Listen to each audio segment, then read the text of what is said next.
नमस्कार, बालसंसार.com किशोर आवाजको यस श्रृङ्खलामा तपाईहरु सम्पूर्णलाई हार्दिक स्वागत गर्दछु। म कार्यक्रम प्रस्तोता सबिता मैनाली। यस श्रृङ्खलामा अतिथिका रूपमा भएको छ आयुषा नेउपाने, त्यस्तै अर्कै अतिथि हुनुहुन्छ दिव्याश्री कुशवाहा। तपाईहरु दुवैजनालाई यस कार्यक्रममा हार्दिक स्वागत छ। धन्यवाद। दिव्याश्रीको चाहिँ आजभोलि तपाईको चाहिँ जाडो बिदा चलिरहेको छ हैन? हजुर। के कसरी बताइराख्नु भएको छ? डेली हामी दिनदिनै बिहान हैन अलमोस्ट 10 आवर्स हामी स्कुलमै हुन्छौँ। अब जाडो बिदामा चाहिँ बिदा पाएपछि आफूलाई रिल्याक्स गर्ने हैन, आफूले अब फ्री टाइममा घरहरुको अब मलाई चाहिँ कुकिङमा धेरै इन्ट्रेस्ट छ। सो म चाहिँ अहिले कुकिङ गर्दैछु, मम्मीसँग सिक्दैछु। अनि त्यसपछि जुन बाँकी अब मलाई पढाइको साथसाथ जुन एक्स्ट्रा करिकुलर एक्टिभिटिज जस्तै डान्समा धेरै इन्ट्रेस्ट छ। त म अहिले चाहिँ फ्री टाइममा त्यही डान्सहरू गर्दैछु, कुकिङहरू गर्दैछु अनि जति सक्दो प्रोडक्टिभिटीवाला डेजहरू बनाउन खोज्दैछु अहिले चाहिँ। आयुषाको पनि अलिकति दिनचर्याको बारेमा थोरै बताइदिनु। मेरो चाहिँ हिजो भर्खरै एक्जाम सकेर आजैबाट भ्याकेसन भएको छ अनि मेरो चाहिँ नेसनल ट्रिप लाग्दैछ अनि अहिले चाहिँ स्केड्युल हल्का बिजी नै भइरहेको छ। अब 1-2 दिनमा लाग्दैछ। एकचोटि तपाईको विद्यालयको नाम र तह कति कक्षामा पढिराख्नु भएको छ? म चाहिँ गैरी गाउँको एसआर सेकेन्डरीमा पढ्छु, 12 मा पढ्दैछु। अनि हजुरको दिव्याश्रीको? म चाहिँ पद्मकन्या विद्याश्रम माध्यमिक विद्यालयको कक्षा 9 की छात्रा। अहिले चाहिँ दिव्यालाई नै म दिव्यातिरै जान्छु हैन? हजुर। तपाईको चाहिँ विद्यालयको पठन पाठन सम्बन्धी अलिकति थोरै केही बताउन चाहनुहुन्छ कि? हाम्रो विद्यालयमा चाहिँ 8 सम्म त अरू विद्यालय जस्तै नै छ, तर कक्षा 9 मा प्रवेश गर्दाखेरि चाहिँ हामीलाई अप्सन दिन्छ। हाम्रो विद्यालयमा चाहिँ अब अरू अप्सन सब्जेक्ट्सहरू त हुन्छ नै, प्लस यसको साथै टेक्निकल सब्जेक्ट जस्तो सिभिल इन्जिनियरिङ भयो, यसको व्यवस्थापन छ र ब्युटिसियनको पनि व्यवस्थापन छ। जो मैले चाहिँ मेरो पछिको लागि स्टडिजको लागि चाहिँ सिभिल इन्जिनियरिङ फ्याकल्टी चुज गरेको छु र अहिले चाहिँ म सिभिल इन्जिनियरिङ नै पढिरहेको छु। कक्षा 9 मा सिभिल इन्जिनियरिङतिर गइराख्नु भएको छैन त? हजुर। आयुषा म्यानेजमेन्ट भन्नुभयो हैन? म्यानेजमेन्टमा चाहिँ कुन कुन विषय पढिराख्नु भएको छ त तपाईले? मेरो चाहिँ नेपाली र इङ्ग्लिस त कम्पलसरी भइहाल्यो अनि सामाजिक लिएको छु, त्यसपछि होटल म्यानेजमेन्ट, बिजनेस स्टडिज अनि मार्केटिङ। त्यो तिनटामा चाहिँ तपाईलाई सबैभन्दा रुचि लाग्ने विषय चाहिँ कुन होला? मलाई इन्ट्रेस्ट त सबैमै छ, तर म पनि उसले भने जस्तै कुकिङमा चाहिँ एकदम इन्ट्रेस्ट छ अनि त्यही भएर नै एचएम लिएको अनि एकदम एचएममा चाहिँ एकदम इन्ट्रेस्ट छ। आज दुवैजना अतिथिको चाहिँ रुचि एउटै विषयतर्फ चाहिँ केन्द्रित भएको हुनाले त्यहाँबाटै हामी सुरु गरौँ हैन? जस्तै दिव्याले चाहिँ यो जाडो बिदा बिताइराख्नु भएको छ नि, त्यसमा चाहिँ मैले यसमा चाहिँ यो खानेकुरा चाहिँ बनाउन सिकेँ भन्ने के छ त तपाईको? मैले चाहिँ यो जाडो बिदामा म अहिले स्टार्टिङ फेजमै छु, किनकि अब अरू बेला त टाइमै पाएको हुँदैन, यही बिदामै हो सिक्ने। अहिले चाहिँ मैले अब हुन्छ नि पर्फेक्ट नभनौँ तर गोलो रोटी बनाउन सिकिरहेको छु। तरकारीहरू पनि अब आफैले मम्मी बुवा कोही नहुँदाखेरि हैन यसो बनाएर त्यही तरकारीहरू भयो, रोटी पकाउन त्यही सिकिरहेको छु अहिले चाहिँ। कुकिङको आधारभूत ज्ञानै सिकिराख्नु भएको छ? हजुर, बेसिक नै। मेरो त कुकिङ चाहिँ मलाई सानैबाट इन्ट्रेस्ट थियो, सबै नै बनाइरहन्छु। भर्खर भ्याकेसन स्टार्ट भएको भएर अहिले चाहिँ मैले केही पनि गरेको छैन। तपाईलाई चाहिँ हुन्छ नि मैले बनाएको सबैभन्दा मिठो चाहिँ यो हुन्छ भन्ने खालको कुनै छ त डिस? मलाई पर्सनली त सबै कुरा मनपर्छ। अरूलाई चाहिँ? मैले बनाएको जेरी चाहिँ सबैजना एकदम मिठो मान्नुहुन्छ? मिठो मान्नुहुन्छ। हजुर। अनि हाम्रो उता दिव्याको?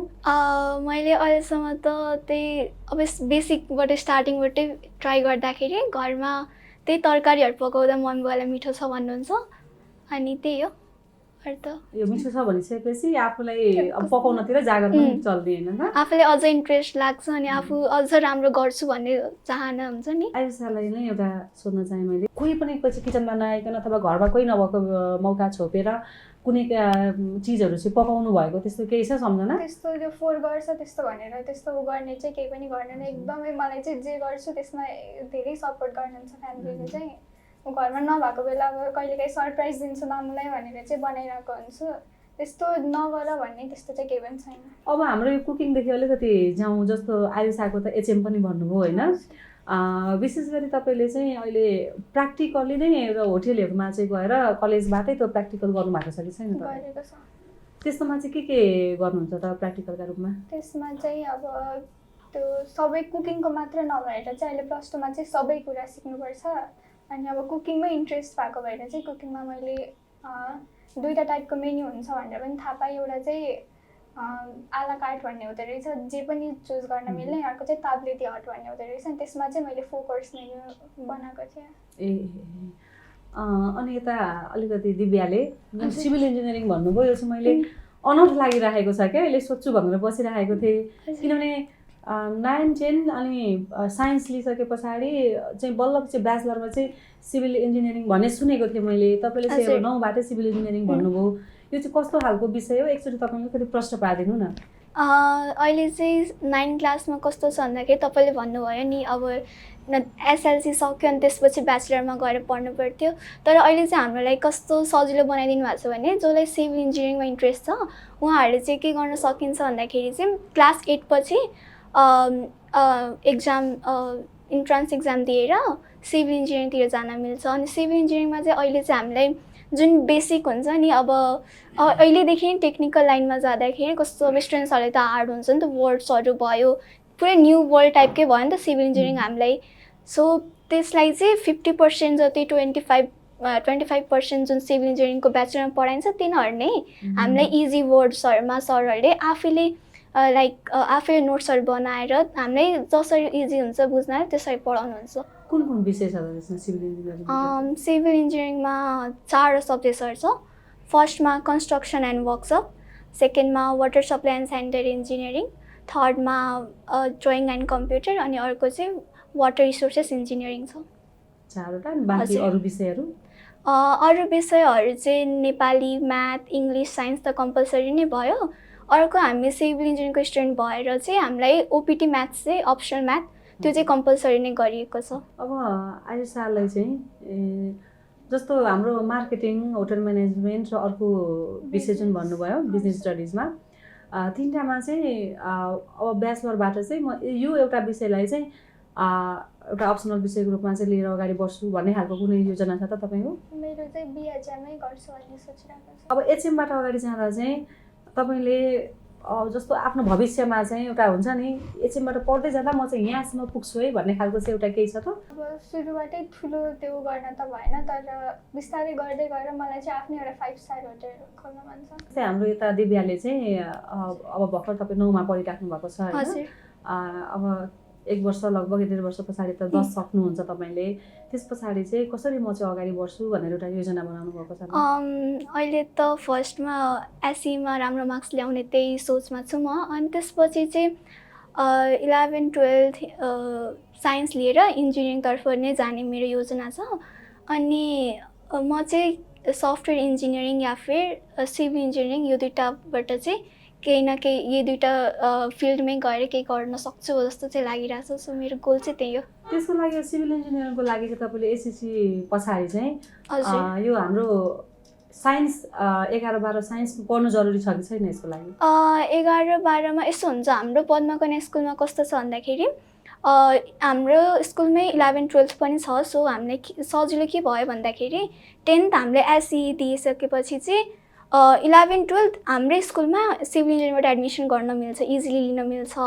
तर अब इफ कोहीलाई इन्ट्रेस्ट छैन भने अगाडि चाहिँ म स्किप गर्न चाहन्छु भन्ने सोच हुनुहुन्छ भने उहाँहरूले चाहिँ अब पछि गएर अब म्यानेजमेन्ट जाने हो कि कमर्स लिने हो, अब साइन्स लिने हो, त्यो अब डिफ्रेन्ट थर्ड भयो। हजुर, हाम्रो चाहिँ अधिकांश विद्यार्थीहरू अहिले बाहिर गइराख्नु भएको छ +2 सिध्याएर, अनि त्यहाँ चाहिँ पढ्ने क्रममा चाहिँ केही न केही काम त गर्नै पर्छ नि त खर्च धान्नको लागि होइन? तर नेपाललाई हेर्दाखेरि चाहिँ विद्यार्थी हुन्जेलसम्म आफ्नो खर्च आफै निकाल्ने खालको त्यस्तो खालको परिपाटी छैन क्या नेपालमा। त्यसको लागि चाहिँ जस्तो हामीले साना कुनै पनि काम गरेर चाहिँ आफ्नो पकेट खर्च निकाल्ने खालका कुनै त्यस्ता क्षेत्रहरू तपाईँले देख्नुभएको छ आफ्नो नजरमा? आजकल चाहिँ अनलाइन बिजनेसहरू एकदमै चलेको छ। मैले पनि ट्राई गरेको थिएँ तर त्यस्तो राम्रो चाहिँ भएन। हजुर, कस्तो खालको ट्राई गर्नुभएको थियो? मैले साथीसँग मिलेर चाहिँ त्यो एक्सेसरिजहरू अनि मेकअपको सामानहरू यस्तो गरेको। त्यतिको कतिको तपाईँले घाटा नाफा के कस्तो भयो त?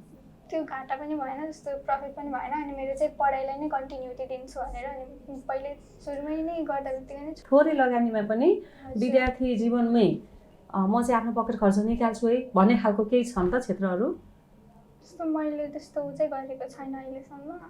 दिव्याले थाहा पाउनु भएको छ कि? त्यस्तो खास त नेपालमा चाहिँ हुनसक्ने चाहिँ थाहा भएन, तर इफ त्यस्तै सोच्छ कि म साइड जबहरू नै गर्छु भनेपछि अब एडिटिङहरू सिक्न पाइयो अहिलेदेखि नै इफ मन छ भने side job as a side job गर्न मिल्यो नत्र त अहिले नै बाल्यकालमा त्यस्तो केही जब चाहिँ मेरो साथ नेपाली समाजले चाहिँ कामलाई हेर्ने दृष्टिकोण तपाईँलाई कस्तो लाग्छ? त्यही कामलाई अब सानो ठुलो भनिन्छ नि त, बाहिर गएर पनि काम गर्ने सुरुमा त त्यस्तै खालकै हो। नेपालको चाहिँ त्यस्तै भन्छ नि त, यो काम सानो यो काम ठुलो, त्यही भएर नै नेपाल त्यस्तो राम्रो भएको छैन अहिले जस्तो लाग्छ।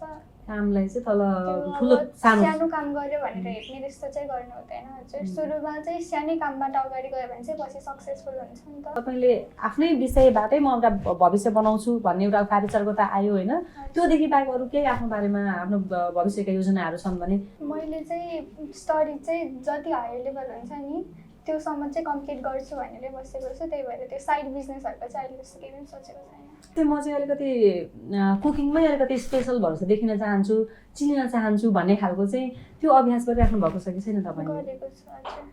त्यस्तो एक दुईवटा कुनै परिकार त तपाईँले भनिदिनै पर्छ यहाँनिर जहाँ चाहिँ मैले अलिकति विशेष बनाउन सकौँ भनेर आफूले कोसिस गर्नुभएको? मैले ट्राई चाहिँ जे होस् देखेको कुरा चाहिँ गरिरहेको हुन्छु। त्यही घरमा मामुले हेल्प गर्ने भयो, अनि कहिलेकाहीँ कलेजमा पनि आफूले केही बनाएर साथीहरूलाई लगाउने जस्तो पनि गर्छु। अनि हाम्रो दिव्याको चाहिँ अतिरिक्त क्रियाकलापमा पनि अघि अलिकति थोरै आएको थियो होइन, के कुरामा चाहिँ आफूलाई सहभागी गराइराख्नु भएको छ? मलाई चाहिँ खास गरी एजुकेसन शिक्षा नै सबैभन्दा फर्स्टमा प्रायोरिटी हुन्छ होइन। सो म म्याक्सिमम् टाइम त पढाइमै व्यस्त हुन्छु, त्यतिखेर चाहिँ त्यसभन्दा बढी चाहिँ एक्स्ट्रा करिकुलरमा मलाई डान्स चाहिँ अत्यन्तै मनपर्छ। सो स्कुलमा कहिलेकाहीँ प्रोग्रामहरूमा हुँदाखेरि डान्समा पार्टिसिपेट गर्ने एउटा डान्स हुन्छ, अनि त्यसपछि मलाई गीत सुन्न चाहिँ धेरै नै मनपर्छ, अनि अर्को त कुकिङ भइहाल्यो। आयुषालाई घुमफिर कतिको रुचि लाग्छ? घुमफिरमा एकदमै मलाई घुम्न चाहिँ सबैभन्दा इन्ट्रेस्ट चाहिँ सकेसम्म मलाई चाहिँ घुमिराख्न, एक्सप्लोर गर्न, नयाँ नयाँ कुरा मनपर्छ। कुन ठाउँमा जानुभएको छ होला यसो घुमफिर लागि? म धेरै चाहिँ अहिले फ्यामिलीसँग नै घुम्छु। हाइकिङ ट्रेकिङहरू पनि मनपर्छ। अब फेरि पनि ट्रेकिङै जाँदैछु कलेजबाट। ट्रेकिङहरू चाहिँ हिँड्न, अनि माथि नयाँ नयाँ ठाउँहरू एक्सप्लोर गर्न चाहिँ एकदम मनपर्छ। यहाँ चाहिँ म बेकारमा आएछु, कस्तो मैले दुःख पाएँ, अब त म जीवनमा फर्केर आउँदिनँ भन्ने खालको कुनै त्यस्तो अनुभव छ त? म सानैबाट बाबासँग चाहिँ एकदम धेरै हिँड्थेँ, अनि त्यही भएर मलाई त्यस्तो गाह्रो चाहिँ टफ चाहिँ केही पनि भएको छैन अहिलेसम्म चाहिँ। अब हिँडेपछि हल्का टफ त भइहाल्छ, गाह्रो भइहाल्छ, तर अबबाट म हिँड्दिनँ भन्ने त्यस्तो चाहिँ कहिले पनि भएको छैन है। यता हाम्रो दिव्यालाई तपाईँको यता घर चाहिँ कता भन्नुभयो? बाबाको घर बाह्र है हजुर। वर्षमा कतिचोटि पुग्ने मौका पाउनुहुन्छ? सो म वर्षमा एक न एकचोटि चाहिँ पक्कै पनि फ्यामिलीलाई भेट्न त्यहाँ हजुरआमा हुनुहुन्छ, सो फ्यामिलीलाई भेट्न भए पनि छठ पर्वमा चाहिँ हामी गाउँ जाने गर्छौँ। त्यतिखेर चाहिँ गाउँमा गएर 6-7 दिन होइन बिदा पनि भइरहेको हुन्छ, त्यतिखेर गयो अनि उहाँहरूसँग भेट्ने, टाइम स्पेन्ड गर्ने गर्छौँ। अहिले चाहिँ गाउँको बसाइ र सहरको बसाइमा देखिने समानता र भिन्नता चाहिँ तपाईँले के पाउनुहुन्छ?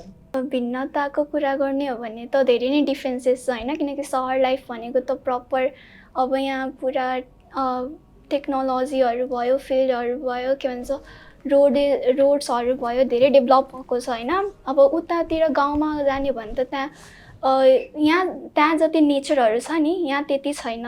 हामी काठमाडौँको कुरा गर्ने हो भने चाहिँ काठमाडौँ भ्याली त पहाडबाट घेरिएको छ, तर यहाँ जति पल्युसन हुन्छ नि त्यहाँ चाहिँ त्यति रेटमा हुँदैन, त एकदमै फ्रेस एयर लिन मिल्छ। सो बेस्ट पार्ट त्यही भयो। पाउनु भएन, समानता केही पनि छैन, भिन्नता धेरै देख्नु भयो नि त? हजुर। आयुषाले चाहिँ यस्तो गाउँमा बस्ने मौका पाउनुभएको छ कि छैन तपाईँले? कुन ठाउँमा? दाङमा? हजुर पनि दाङबाट? दाङको कुन ठाउँमा हो? दाङ मामा घर चाहिँ तुलसीपुर हो, घर चाहिँ देउखुरी।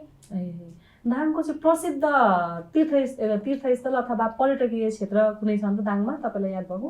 त्यही शिव भगवानको अग्लो त्रिशूल छ, त्यही नै हो जस्तो लाग्छ। जस्तो एक वर्षमा उहाँले चाहिँ एक दुईचोटि म जान्छु भन्नुभयो, तपाईँ दाङमा चाहिँ दाङ एक वर्षमा कतिचोटि पुग्नुहुन्छ होला? पनि त्यही एकचोटि दुईचोटि त्यही हो। गाउँको बसाइ भनौँ न, त्यहाँको बसाइ र सहरको बसाइ दुईटै अनुभव बटुल्दाखेरि मलाई चाहिँ सहरै ठिक अथवा गाउँ नै ठिक भन्ने तपाईँलाई चाहिँ के जस्तो लाग्छ? अब ठिक त जता बस्यो त्यता राम्रो मान्नै पर्यो, तर अब गाउँको लाइफ चाहिँ एकदम सिम्पल हुन्छ, सिम्प्लिसिटीमा बस्न पायो, त्यो पनि राम्रो भयो। पढे लेखेका मान्छेहरूले गाउँमै गएर म चाहिँ गाउँमै गएर बस्छु, आफ्नो चाहिँ भविष्य चाहिँ गाउँमै बनाउँछु भन्ने खालको चाहिँ त्यो सोच विकास गर्नको लागि चाहिँ गाउँमा के कस्ता कुराहरू चाहिँ हुनुपर्छ जस्तो लाग्छ तपाईँलाई? मैले चाहिँ मामुलाई पहिल्यैबाट +2 भएर चाहिँ म गाउँको स्कुलमा चाहिँ 6 महिना भयो भने टिचर बनेर काम गर्छु है भनेको थिएँ। सो गाउँमा अब राम्रो एजुकेसन चाहिँ मेन भनेको एजुकेसन भयो। एजुकेसन फिल्ड चाहिँ त्यस्तो डेभलप छैन नि त काठमाडौँको जस्तो। सो भिलेजतिर पनि अलि डेभलप हुनु पर्यो जस्तो लाग्छ एजुकेसन फिल्ड चाहिँ। अब हामी यस्ता सहरमा बसोबास गरिराख्नेले आफ्नै गाउँतिर चाहिँ फर्किनुपर्छ भनेर चाहिँ गाउँतिर फर्किनको लागि चाहिँ एउटा कुरा त शिक्षाको कुरा गर्नुभयो होइन। अब दिव्याको नजरमा चाहिँ के कुराहरूमा चाहिँ अलिकति विकास हुनुपर्छ जस्तो लाग्छ? अब गाउँमा चाहिँ पक्कै पनि सब कुराको त विकास छँदै छैन, तर हामीले दिदीले भन्नुभयो जस्तो एजुकेसन शिक्षाको विकासमा चाहिँ बढी जोड दिनुपर्छ। प्लस अब गाउँमा चाहिँ होइन त्यहाँ फेसिलिटिजहरू एकदमै कम छ। हस्पिटल्सको कुरा भयो, किनकि अब मान्छेले बाँच्नको लागि त स्वास्थ्य पनि त राम्रो हुनु पर्यो नि त। स्वास्थ्य राम्रो हुनको लागि त्यहाँको हस्पिटल्सहरू चाहिँ त्यति विकसित छैन। सो त्यहाँको हस्पिटल्सहरू भयो, एजुकेसन फ्याकल्टिजहरू भयो, ट्रान्सपोर्टेसनहरूको लागि तिनीहरूले विकास गर्न सक्यो भने चाहिँ मान्छेहरूले चाहिँ त्यहाँ गएर पनि काठमाडौँ जस्तै लाइफ बिताउन सक्छ। तपाईँहरूले ट्रान्सपोर्टेसन चाहिँ ल्याउनुहुन्छ कि ल्याउनु हुँदैन जस्तो लागिरहेको थियो अघिदेखि मलाई। जस्तो विकासको पूर्वाधार सबैभन्दा महत्त्वपूर्ण कुरा भनेकै ट्रान्सपोर्टेसन, बाटोको सुविधा भइसकेपछि अरू कुरा बिस्तारै सबै कुरा विकास हुँदै जान्छ क्या। अब हामी चाहिँ अर्को एउटा यसमा जाउँ होइन। जस्तो अहिले चाहिँ हाम्रो खेलमा, सिनेमा, फिल्मी क्षेत्रमा, खेलकुद क्षेत्रमा एकदमै राम्रो गइरहेको छ क्या नेपालले। त्यसमा चाहिँ जस्तो दिव्यालाई एउटा सबैभन्दा मनपर्ने एउटा फिल्म र खेलाडी एकजना खेलाडी अहिले चाहिँ हालैमा नेपालमा अब के अरे क्रिकेट धेरै फेमस भएको छ होइन। अनि अनिल शाह हुन्छ। म त्यति क्रिकेटमा गेमहरूमा त्यति इन्ट्रेस्ट भएको मान्छे होइन, तर कहिलेकाहीँ हेर्न मनपर्छ। त्यही हो। फिल्म चाहिँ मलाई अहिलेसम्म चाहिँ 12th फेल त्यो मुभी लास्ट मन परेको छ। धेरै इन्सपायरिङ थियो, धेरै कुरा सिक्न पाइयो। फिल्महरूमा चाहिँ 12th फेल। हजुर मलाई पनि स्पोर्ट्सतिर चाहिँ त्यस्तो साह्रो इन्ट्रेस्ट छैन, त्यति धेरै हेर्दिनँ। मुभी चाहिँ मलाई आफै पनि सानैबाट एक न एक दिन चाहिँ मलाई एक्टिङ फिल्डमा पनि जानु थियो कि एक्ट्रेस बन्छु भन्थेँ। सो मुभीतिर चाहिँ मलाई एकदम धेरै इन्ट्रेस्ट छ। तपाईँलाई त्यो एक्ट्रेसको कुरा तिमीले जोड्यौँ, कुनै खेल्नु भएको छ त, अभिनय गर्नु भएको छैन त, रुचि छ होइन? त्यसको लागि चाहिँ अभिनयका कक्षाहरू क्लासहरू लिनु भएको छ कि छैन तपाईँले? लिन्छु भनेर म गएको चाहिँ थिएँ, तर स्कुल पढ्दै गएको थिएँ अनि टाइमिङ नमिलेर लिन पाएन। अब +2 सक्यो भने अब बाहिर जान्छु कि बस्छु भने अझै स्योर छैन। सो म नेपाल बसेँ भने चाहिँ मुभीतिर ट्राई चाहिँ गर्छु। अनि जस्तो मनपर्ने फिल्म चाहिँ आयुषाले? नेपाली मैले त्यति धेरै त हेर्दिनँ। सानैबाट मलाई मुभीमा इन्ट्रेस्ट भएको भनेको चाहिँ नाइनो भन्नुलाको सिरिज हेरेर हो। सो नाइनो भन्नुलाको सिरिज चाहिँ मलाई एकदम मनपर्छ। ल त्यसो भए अब नेपाली फिल्म त्यति धेरै हेर्दिनँ भन्नुभयो होइन? 3जना नायिका भन्नु त अहिलेका चलेका नायिकाहरू? प्रियङ्का कार्की, स्वस्तिमा खड्का, साम्राज्ञी। अनि दिव्यालाई पनि यस्तै सोधौँ न त, 3जना चाहिँ नायकको नाम? नायक राजेश हमाल, पल शाहको म फिल्महरू त त्यति हेरेको छैन नेपाली। अनि मलाई एक्टरहरूको बारेमा पनि त्यति थाहा छैन, त्यही 2टा थाहा छ, अरूको चाहिँ होइन। नेपाली फिल्ममा आफ्नो देशको चाहिँ देशलाई माया गर्छौँ भने चाहिँ देशका कुराहरूलाई पनि हामीले हेर्नुपर्छ क्या। हेर्नुपर्छ, तर नेपाली मुभीको फिल्ड पनि त्यस्तो बाहिरको जस्तो राम्रो डेभलप भएको छैन नि त। सो त्यो पनि एउटा डेभलप हुनुपर्ने कुरा चाहिँ हो। हाम्रो दिव्यालाई चाहिँ जस्तो तपाईँले स्टेजमा आफ्नो क्षमता प्रदर्शन गर्ने क्रममा चाहिँ के कस्ता क्षमता देखाउनु भएको छ? मैले अहिलेसम्म स्टेजमा चाहिँ गएर एउटा डान्स त्यो त गरेकै छु। अनि अर्को स्पिच भयो, डिबेट। स्कुलको लेभलमा चाहिँ स्पिच डिबेट कम्पिटिसनहरू हुँदाखेरि चाहिँ स्टेजमा गएर बोल्ने होइन, यस्तो क्षमताहरूमा चाहिँ अहिले धेरै। हजुर आयुषाले? मलाई चाहिँ त्यो एक्टिङमा इन्ट्रेस्ट भएको भएर मैले ड्रामाहरू चाहिँ धेरै गरेको छु।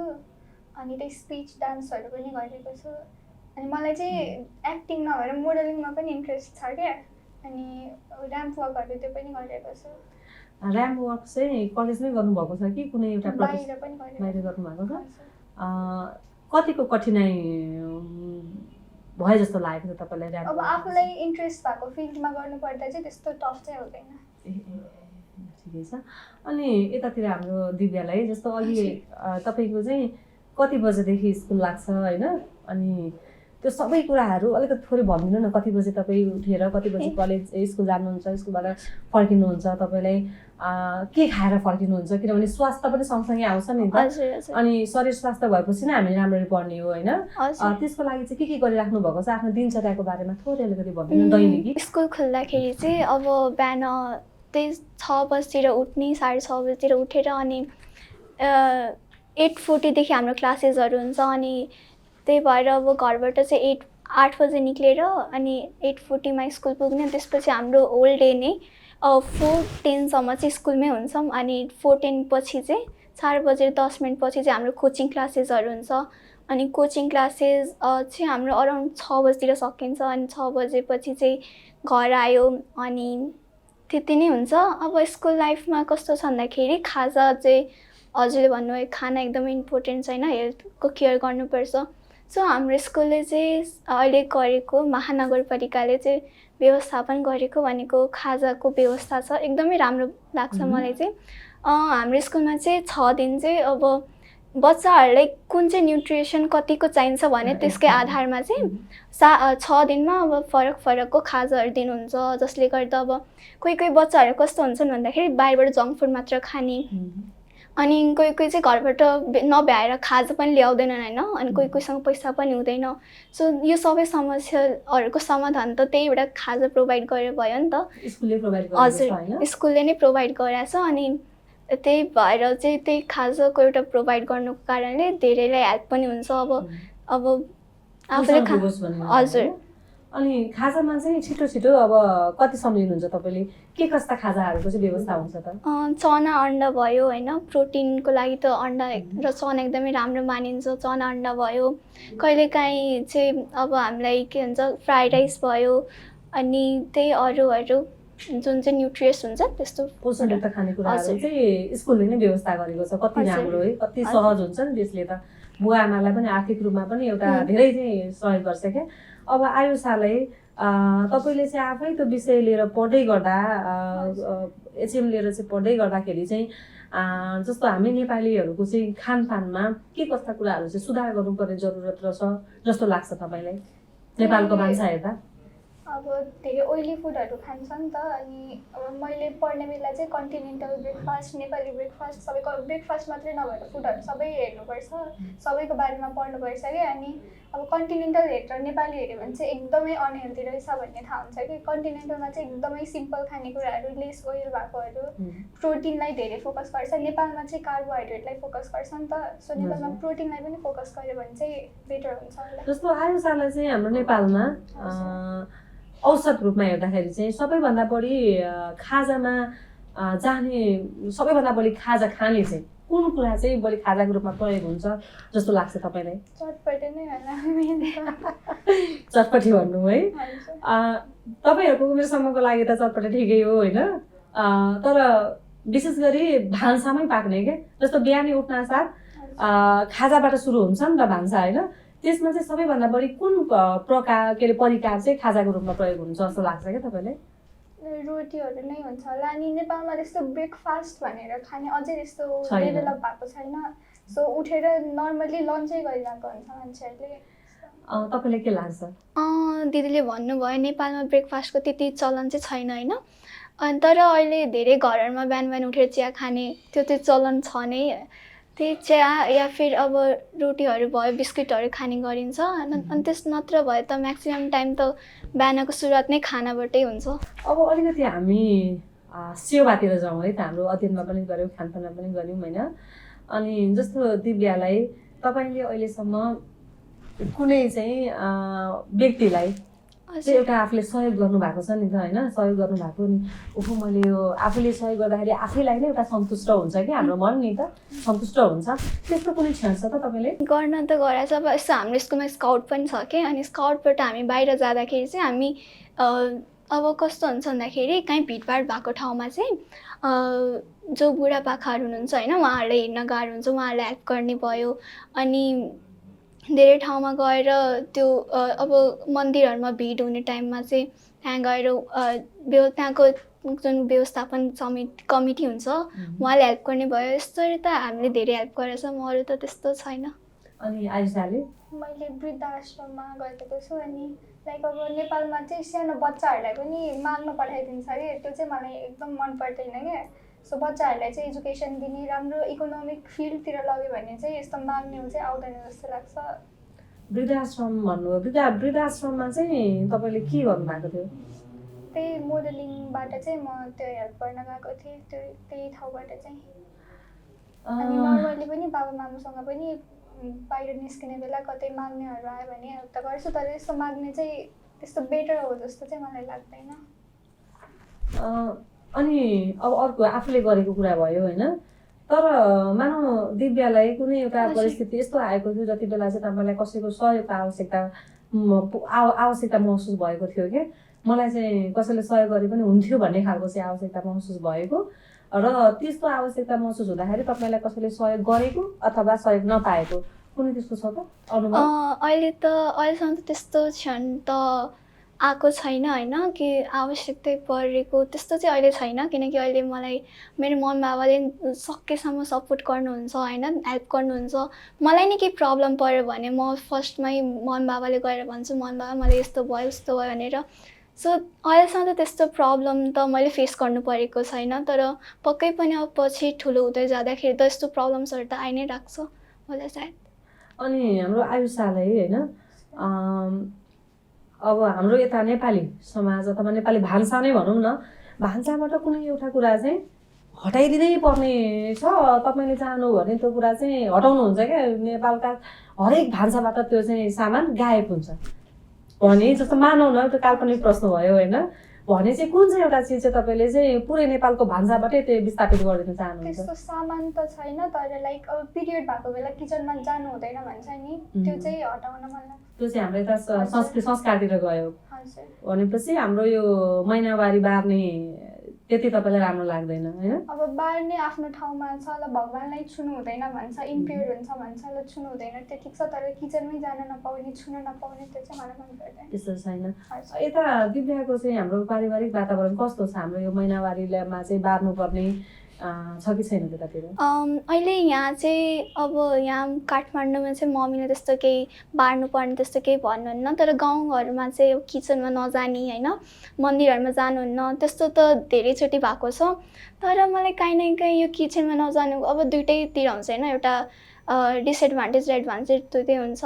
सो अब यो कुरामा के हुन्छ भन्दाखेरि अब पिरियड्स हुँदाखेरि गर्ल्सहरूलाई धेरै नै पेट दुख्ने होइन, क्राम्प्सहरू त एकदमै हुन्छ होइन। अनि त्यतिखेर चाहिँ अब किचनमा जानु मतलब अब खाना पकाउनु काम गर्नु त पक्कै पनि त्यो त गाह्रो हुन्छ। त्यसको पर्सपेक्टिभबाट हेर्ने हो भने त त्यो राम्रै हो, तर अब विदाउट रिजन अब पानी लिनको लागि भयो या फिर अब थाल राख्नको लागि, खाना निकाल्नको लागि त्यस्तो गर्न चाहिँ नमिल्नु पर्ने हो। त्यस्तो चाहिँ तपाईँहरू त्यस्तो कुरा गर्दै गर्दा कति राम्रो कुरा गर्नुभयो दिव्याले होइन।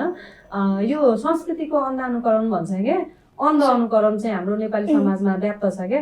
वास्तवमा यो महिनावारी बार्ने भनेको चाहिँ के कारणले सुरु भयो त्यो कारणतिर कसैलाई चासो छैन कि, तर गर्नु हुँदैन भन्ने खालको छ नि त। संस्कृतिको चाहिँ अन्ध अनुकरण गर्ने समाज छ क्या हाम्रो नेपाली समाज।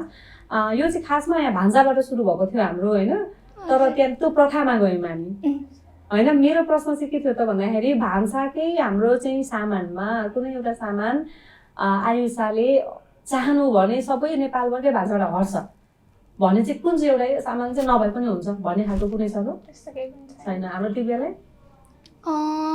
खाना पकाउनमा त अब सबैको तरकारीहरू भयो, अब मसलाहरू त्यो सबको त इम्पोर्टेन्स हुन्छ नि, त्यही भएर अब त्यस्तो भन्न सक्यो नेपाली भान्सा पर्फेक्ट छ भन्न सक्यो? पर्फेक्ट त छैन होला, पक्कै पनि पर्फेक्ट त केही हुँदैन, तर त्यो केही सामान हटाउनु पर्ने नै त्यस्तो टाइपको चाहिँ केही छैन अहिलेसम्म। अब अलिकति हामी चाहिँ हाम्रो संस्कृतिहरूमै जाउँ के, त्यहाँ अलिकति सुरु पनि भयो होइन। एउटा कुरा त अब हाम्रो महिनावारीमाको बार्नेमा चाहिँ अलिकति धेरै कडाउ गर्नु भएन, त्यसलाई चाहिँ आरामदायी बनाउनु पर्यो भन्ने खालको चाहिँ कुरा आयो होइन। त्यस्तै दिव्याले तपाईँ बाह्रको भन्नुभयो होइन, त्यसमा पनि तपाईँ चाहिँ मधेसी मुलको पर्नुभयो होइन। तपाईँको आफ्नो परिवारमा चाहिँ जस्तो महिला छोरीहरूको विवाह चाहिँ तपाईँको वरिपरि परिवारमा अथवा तपाईँको समाजमा तपाईँको गाउँमा कति वर्षभित्रमा चाहिँ औसत विवाह गरिदिएको पाउनुभएको छ उमेरमा? बाल विवाह त चलि नै रहेको छ होइन, त्यो त पहिल्यैदेखि आएको प्रथा हो। बाल विवाह भनेको कति वर्षसम्म?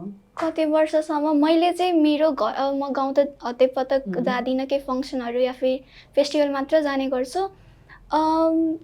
18 पछि नै या फिर अब स्कुल लाइफ सकाएपछि नै विवाह गर्ने प्रचलन चाहिँ मैले मेरो गाउँतिर देख्छु।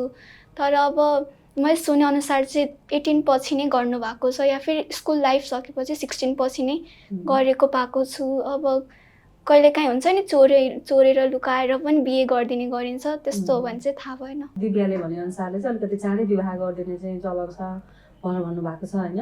तपाईँले हेर्दाखेरि चाहिँ अहिले कस्तो देख्नुहुन्छ त नेपाली समाजमा वैवाहिक जीवनको सुरुवातलाई चाहिँ कसरी लिएको छ जस्तो लाग्छ अहिले? अर्ली म्यारेज चाहिँ त्यही बेटर हुँदैन जस्तो लाग्छ।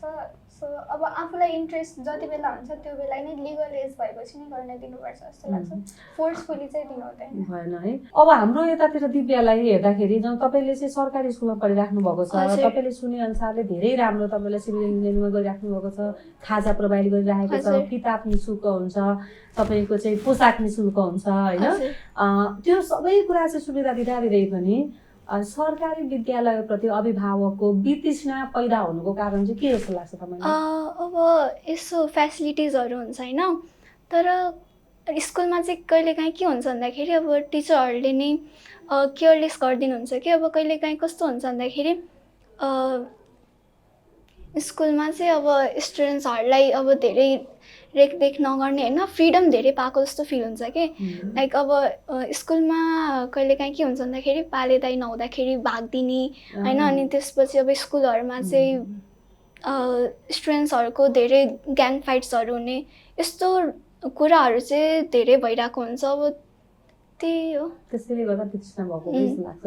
अब आयुषालाई जस्तो हाम्रो नेपाली समाजमा अहिले पनि होइन अभिभावकलाई अलिकति ठुलो खालको स्कुल हेर्दै बिल्डिङ पनि राम्रो होइन सुविधा सम्पन्न, मैले चाहिँ मेरो बच्चालाई त्यहाँ पढाएको छु भनेर चाहिँ एउटा गर्व गर्ने खालको चाहिँ त्यो अभिभावकलाई त्यो चाहना हुन्छ क्या। अब आयुषालाई चाहिँ मेरो प्रश्न के हो भने भौतिक सुविधा र शिक्षामा चाहिँ कतिको चाहिँ एउटा समानता हुन्छ जस्तो लाग्छ तपाईँलाई? भौतिक सुविधा भनेको चाहिँ एकदम ठुलो बिल्डिङ छ, सबै सुविधा सम्पन्न छ, फेसिलिटीहरू छ होइन, त्यो हुने बित्तिकै अथवा पढाइमा चाहिँ गुणस्तरीय शिक्षा हासिल हुन्छ अथवा वातावरणले खासै असर पार्छ? कस्तो खालको तपाईँको आफ्नो चाहिँ सोचाइ? अब त्यो बिल्डिङ ठुलो भयो, बिल्डिङ राम्रो भयो भनेर त हुने होइन, तर लाइक एजुकेसनलाई चाहिँ इसिए र सिसिए दुइटैलाई चाहिँ कम्बाइन गरेर राम्रो गराउनु सक्यो भने चाहिँ एकदम बेटर हुन्छ। त्यो बिल्डिङहरूले चाहिँ यस्तो केही हुन्छ जस्तो लाग्दैन। भौतिक वातावरणले खासै असर पार्दैन भन्नु होइन। जस्तो दिव्यालाई जस्तो हाम्रो चाहिँ त्यो तपाईँलाई चाहिँ तपाईँको चाहिँ धारणा के लाग्छ त? भौतिक सुविधा सम्पन्न विद्यालयमा पढिरहेका विद्यार्थी र एउटा एकदम चाहिँ दुर्गम विकट ठाउँमा चाहिँ बाहिरै बसेर पढ्ने अवस्था पनि छ नेपालमा क्या। अस्ति भर्खर एकजना हाम्रो यहाँ चाहिँ भोजराज चाहिँ जीको चाहिँ मैले भिडियो देखेको थिएँ, बाहिरै एउटा क्लास यहाँ छ एउटा क्लास त्यहाँ छ, बाहिरै पढाइराख्नु भएको छ क्या खुल्ला ठाउँमा। जस्तो त्यो दुईतिरको तुलना गर्दाखेरि चाहिँ तपाईँले चाहिँ के पाउनुहुन्छ? त्यो दुईतिरका बच्चाहरूले भोलि चाहिँ कसरी चाहिँ एकअर्कामा प्रतिस्पर्धा गर्छन् जस्तो लाग्छ तपाईँको विचारमा? त्यो डिपेन्ड गर्छ त्यो कस्तो एजुकेसन गेन गरिरहेको छ होइन। अब कस्तो भन्दाखेरि अब ठुल्ठुलो बिल्डिङ हुने बित्तिकै सब फेसिलिटिज हुने बित्तिकै त्यहाँको टिचर्सहरूको होइन, टिचर्स र स्टुडेन्ट्सको जुन बोन्ड हुन्छ नि त्यो राम्रो नभएको पनि हुनसक्छ। सो त्यहाँको बिल्डिङ हुने बित्तिकै एजुकेसन राम्रो छ भने त पक्कै पनि होइन। अब बाहिरै बसेर पढेको विद्यार्थीहरू पनि पछि गएर केही न केही गर्न सक्छन्, यो त भएकै कुरा हो। अब कस्तो हो भन्दाखेरि कतिपय जो अहिले हुनुहुन्छ नि एकदमै आविष्कारकहरू जो साइन्टिस्टहरू हुन्छ उहाँहरू पनि एउटा ल्याम्पमा मात्र पढ्नु भएको हुन्छ है। सो मलाई चाहिँ के लाग्छ भन्दाखेरि तिनीहरू पछि गएर एउटा बिल्डिङमा पढ्नु र जो स्टुडेन्ट बाहिर बसेर पढेको हुन्छ तिनीहरू चाहिँ पछि गएर प्रतिस्पर्धा त गर्न सक्छन् नै यदि तिनीहरूले पाएको एजुकेसन चाहिँ एउटा राइट वेमा छ भने चाहिँ पक्कै पनि तिनीहरूले ठुलो भएर एज अ कम्पिटिटर एकअर्काको पनि बन्न सक्छन् जस्तो लाग्छ। अब एकदम थोरै उत्तरमा उत्तर दिने कोसिस गरौँ यो प्रश्नको उत्तरमा चाहिँ होइन। जस्तो आयुषाको नजरमा चाहिँ हाम्रो नेपाली समाजलाई अझ राम्रो बनाउनको लागि चाहिँ के कस्ता कुराहरूमा सुधार गर्नुपर्ने जरुरत देख्नुहुन्छ? मेन चाहिँ इकोनोमिक फिल्डमा भयो, एजुकेसन फिल्डमा भयो। एजुकेसन राम्रो भयो भने इकोनोमी ग्रो हुन्छ नि त। इकोनोमी ग्रो भयो भने चाहिँ हामीलाई बाहिर जानु पर्दैन। अहिले मेजर प्रब्लम भनेको चाहिँ +2 सकेर म बाहिर जान्छु भन्ने नै हुन्छ नि त। सो आफ्नै कन्ट्रीमा चाहिँ इकोनोमी राम्रो भयो भने त्यो चाहिँ गर्नु पर्दैन। इकोनोमी अर्थ चाहिँ अलिकति राम्रो हुनु पर्यो, सुदृढ हुनु पर्यो भन्ने होइन। अनि यता दिव्याले चाहिँ के कस्ता चाहिँ पक्षमा चाहिँ सुधार हुनु जरुरी छ जस्तो लाग्छ तपाईँलाई? त्यही अब नेपालमा चाहिँ अहिले के भन्छ शिक्षामा त पक्कै गर्नै पर्छ। शिक्षामा फेसिलिटिजहरू बढाउनु पर्यो होइन, टेक्निकलतिर। किनकि अहिले वर्ल्ड भनेको त 21st सेन्चुरी भनेको त पुरा होल टेक्निकलमै बेस छ नि त। सो टेक्निकल एजुकेसन प्रोभाइड बढी गर्नु पर्यो, हस्पिटलहरूको भयो, ट्रान्सपोर्टेसनहरूको भयो, अनि प्लस टुरिज्महरू पनि बढाउनु पर्यो। अनि त्यसले चाहिँ हाम्रो देशलाई विकास गर्न सक्छ जस्तो लाग्छ। अब एउटा कुरा एक-एकवटा यो काल्पनिक प्रश्न हो, एक-एकवटा अन्तिममा जाँदैछौँ हामी, अन्तिम पार्टमा छौँ। जस्तो अघि त मैले भाषाको कुरा गरेँ होइन। जस्तो दिव्यालाई एउटा चाहिँ यो एकदमै यो हाम्रो यो कार्यक्रममा यो प्रश्न आइरहेको छ के जस्तो कुनै पनि एउटा कुरा चाहिँ नेपालबाट हटाउन मन लाग्यो कि यो चाहिँ काम छैन, यसले गर्दा चाहिँ नेपालको विकास हुन सकेको छैन भन्ने खालको हटाउने चाहिँ त्यो तपाईँलाई त्यो पावर आयो, त्यो शक्ति आयो भने चाहिँ के कुरा हटाउन चाहनुहुन्छ होला? नेपालबाट चाहिँ हटाउनु पर्ने अहिले चाहिँ यस्तो छ, काठमाडौँमा या फिर अब सिटिजहरूमा त त्यस्तो भएको हुँदैन, तर अहिले पनि गाउँघरहरूमा चाहिँ होइन कुप्रथाहरू धेरै चलिरहेको हुन्छ, जुन चाहिँ हामीले यहाँ बसेर थाहा हुँदैन। त्यहीँ गाउँमा गएपछि त्यहीँ बसेपछि मात्र थाहा पाइन्छ कि त्यस्तो प्रथाहरू नै हुँदो रहेछ भनेर। सो त्यस्तो प्रथाहरू हटाउनु पर्यो। प्लस अहिले भ्रष्टाचार धेरै भइरहेको छ होइन नेपालमा, भ्रष्टाचार चाहिँ कम गर्नुपर्ने हुन्छ। एउटा हटाउँछु भन्ने भयो आयुषाले? मेन भनेको चाहिँ अहिले नेपालबाट हटाउनै पर्ने चाहिँ पोल्युसन छ, प्रदूषण। हजुर प्रदूषण। अब यी प्रदूषणमा अलिकति थोरै मैले जोडेँ कि प्रदूषण चाहिँ एकदम स्वच्छ वातावरण नेपालको बनाउनको लागि चाहिँ हामीले के गर्नु पर्ला एउटा दिव्याले? हामीले चाहिँ स्मार्ट सिटिजहरू चाहिँ फर्म गर्नुपर्छ। अब यो पल्युसन हटाउनको लागि सबैभन्दा अगाडि जुन यो गार्बेजहरूको जुन व्यवस्थापनहरू चाहिँ त्यसको सुधार गर्नुपर्नेछ। एउटा आइहाल्यो। अब आयुषा अब लाइक हामीले चाहिँ गभर्मेन्टलाई मात्रै ब्लेम गरेको हुन्छ नि त। सो आफूले पनि आफ्नो घरलाई मात्रै नभएर आफ्नो इन्भाइरोमेन्टलाई चाहिँ क्लिन राख्नु पर्यो। अब एउटा थोरै उत्तर दिइहाल्नु। जस्तो स्वस्थ जीवनयापनको लागि चाहिँ के कस्ता खानेकुराहरू खानुपर्छ होला दिव्या? स्वस्थ जीवनको लागि चाहिँ हामीले जुन हाम्रो बडीलाई चाहिने कस्तो प्रोटिन भयो, अनि त्यसपछि कार्बोहाइड्रेट भयो, फ्याटहरू जुन जति मात्रामा चाहिन्छ नि त्यति मात्रामै खानुपर्छ क्या। त्योभन्दा एक्सेसिभ खायौँ भने चाहिँ त्यसले हामीले हार्म गर्न सक्छ। आयुषालाई चाहिँ कुनै पनि व्यापारीले आफ्नो व्यापारलाई राम्ररी चाहिँ विस्तार गर्नको लागि चाहिँ के उपाय अपनाउनु पर्छ जस्तो लाग्छ तपाईँलाई? अब रुड हुनु भएन आफ्नो कस्टमरहरुसँग। एकदम मृदुभाषी नम्र तरिकाले प्रस्तुत हुनु पर्यो नि त। ल ठिकै छ। अब चाहिँ हाम्रो दिव्यालाई त्यहाँ गएपछि चाहिँ जस्तो यो कुरा चाहिँ मलाई भन्न मन लागेको छ भन्ने खालको हुन्छ नि, हिजो अस्तिबाटै तपाईँले त योजना बनाइराख्नु भएको थियो होला होइन? त्यस्तो केही भन्नुपर्ने केही छुट मैले चाहिँ त्यो प्रश्न गर्न बिर्सेको केही कुराहरू छ भने तपाईँले भन्नु न त। त्यस्तो त प्रश्न त केही त्यस्तो त छैन, तर यो जुन कन्सेप्ट छ नि यो लाइक बालबालिकाहरूलाई चाहिँ यस्तरी बोलाएर इन्टरभ्युज लिने, यो चाहिँ कन्सेप्ट मलाई धेरै नै मन पर्यो। पक्कै पहिला थाहा थिएन मलाई, हिजो अस्ति नै थाहा पाएको हो। सो यो कन्सेप्ट एकदमै राम्रो, किनकि अब हामीले म्याक्सिमम् टाइम त जो फेम पाएको मान्छेहरूको जो एकदमै होइन इन्सपिरेसन भएको मान्छेहरू नै जो एउटा हुन्छ नि टपमा भएको मान्छेहरू मात्र हामीले हेरिरहेको हुन्थ्यौँ इन्टरभ्युजहरूमा। तर अहिले चाहिँ अब बालबालिकाहरूलाई नै बसाएर तिनीहरूको कुरा सुन्दाखेरि होइन तिनीहरूले फेस गर्ने प्रब्लमहरूले तिनीहरूको पोइन्ट अफ भ्यू सुन्न यो प्रोग्राम चाहिँ कन्डक्ट गर्नुभएकोमा चाहिँ त्यो चाहिँ लास्ट त्यसैको लागि नै हो हामीले गरेकै। तपाईँहरू जस्ता चाहिँ बालबालिकाहरूले चाहिँ यहाँनिर आएर आफ्नो अनुभवहरू विचारहरू राख्नुहोस् भनेर यो हामीले चाहिँ सुरु गरेको हो। यो त्यति धेरै छैन बालबालिकाको लागि चाहिँ। जस्तो आयुषालाई पनि अब यहाँ आइसकेपछि चाहिँ यति चाहिँ बोलेरै जाउँ न त भन्ने खालको चाहिँ केही छ त तपाईँको लागि? लाइक उसले भनेको जस्तै त्यही नै भयो होइन।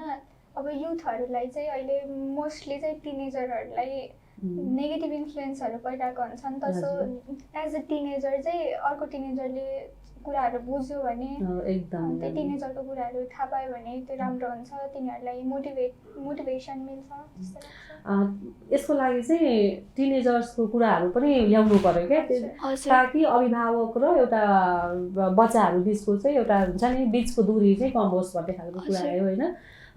धन्यवाद। तपाईँहरू चाहिँ अब बिदाको बेला पनि आउनुभयो होइन, दिव्यालाई धेरै धेरै धन्यवाद। अनि आयुषाले पनि त्यहाँबाट समय निकालेर यस कार्यक्रमका लागि यहाँसम्म आइदिनु भयो। तपाईँ दुवैजनालाई चाहिँ हृदयबाटै हार्दिक आभार व्यक्त गर्न चाहन्छु। धन्यवाद। हस् त, फेरि अर्को श्रृङ्खलामा नयाँ अतिथिका साथ तपाईँहरू समक्ष साक्षात्कार हुने नै छु। तबसम्मको लागि बिदा दिनुहोस्। नमस्कार।